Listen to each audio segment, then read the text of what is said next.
বিলাসী গ্রামে হাজারহাট জিটি ওখানে একটা ঘটনা ঘটেছিল।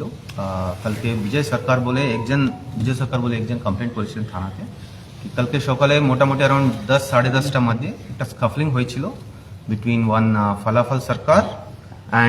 फलन सरकार एंड यादव सरकार। ठीक है, तो वो स्कफलिंग के मध्य यादव के एक तो मेरे छिलेन और ड्यू टू दैट इंसिडेंट 2 जन मेरे गए यादव एंड माधव मरे गए एंड 4 जन वेर इंजर्ड।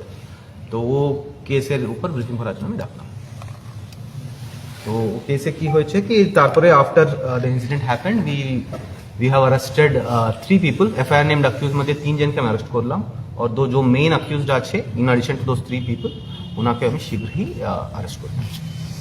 স্যার কি কারণে এই হত্যা বা ঘটনাটা ঘটে গেল? এটা আমার প্রিলিমিনারি ইনভেস্টিগেশন এটা বলা যাচ্ছে কি ফলান সরকারের মেয়ে আর এই যাদব সরকারের মধ্যে একটু ভালোবাসা ছিল যেটা ফলানকে ভালো লাগেনি। তো ওটা নিয়ে উনি যাদবকে এক দুবার ওয়ার্ন করেছিলেন। তারপরে ও কথা বলার জন্যই যাদবের কাছে গিয়েছিলেন। কথা বলার সময় একটু বেড়েছিল মামলা আর হাতাহাতি হয়ে গেল এন্ড ইট ইনক্রিজড। और यादव के रेस्क्यू করার জন্য মাধব গিয়েছিল। মাধবকে দেখে আরো একটা উনি ক্রোধ হয়ে মাধবকে অ্যাটাক করলেন। স্যার আরেকজন পিন্টু শিকদারের একটা নাম আছে। হ্যাঁ, পিন্টু শিকদার, ফলন সরকার, তারপরে সুধীর শিকদার, কানাই শিকদার और চঞ্চলা সরকার ইনি মেইন অ্যাকিউজড আছেন। পিন্টু আর ফলান এখনো আমি উনি বেরিয়ে গেলেন এলাকা থেকে। তো আমি আমার টিম নিয়ে একটু খোঁজ নিচ্ছি, শীঘ্রই ওনাকে ধরে নেব। স্যার বলছি যেই বাড়িতে মারা গেল সেই বাড়ির জামাই হচ্ছে পিন্টু শিকদার। এই ঘটনার সাথে কিভাবে জড়িয়ে গেল বা কি কারণ আছে এর সঙ্গে? তো উনার মধ্যে অনেক দিন ধরে একটা পারিবারিক সমস্যা আছে বলে শুনলাম আমি। মানে Pintu and Oasis Sarkar family তো নিজেদের ওনার ওয়াইফ নিয়ে একটা সমস্যা ছিল। তো হতে পারে ওটা আছে, but main issue was because of the love story between ফলান সরকারের ডটার অ্যান্ড ইয়াদব। স্যার এখনো পর্যন্ত কজন স্যার অ্যারেস্ট হয়েছে? আমি 3 জনকে অ্যারেস্ট, এফআইআর নেম 3 জনকে অ্যারেস্ট করলাম। আচ্ছা কালকে 6 জন বলা হয়েছিল না, কালকে initially based on the incident ওখানে এলাকাতে মোটামুটি 6 জনকে ওখান থেকে ডিটেন করলাম।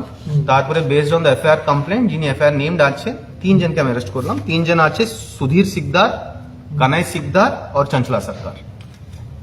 স্যার একটা পলিটিক্যাল বিষয় উঠে আসছে যে যারা মারা গেছে তারা বিজেপি কর্মী সমর্থক এবং নেতৃত্ব রয়েছিলেন এবং যারা করেছেন তারা তৃণমূলের সাথে জড়িত আছে। তৃণমূল এক বুথ সভাপতিকে এই ঘটনায় বহিষ্কারও করেছে। তো এর সাথে কোনো রাজনৈতিক যোগ আপনারা খুঁজে পাচ্ছেন? দেখুন, আমি যেটুকু ইনভেস্টিগেশন করতে পারলাম this is A purely family matter. ঠিক আছে, উনি কে গোষ্ঠীর সঙ্গে রিলেটেড ছিলেন ওটা আমি দেখছি না। This is a pure criminal matter যেখানে মার্ডার কেস আছে and we are treating it as a murder complaint. কি কি অস্ত্র ব্যবহার হয়েছিল স্যার? শুনলাম iron rod mainly iron rod use করেছিলেন।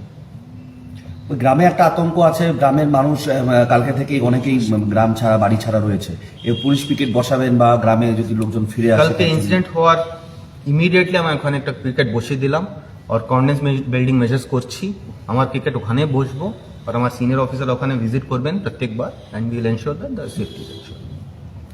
Thank you.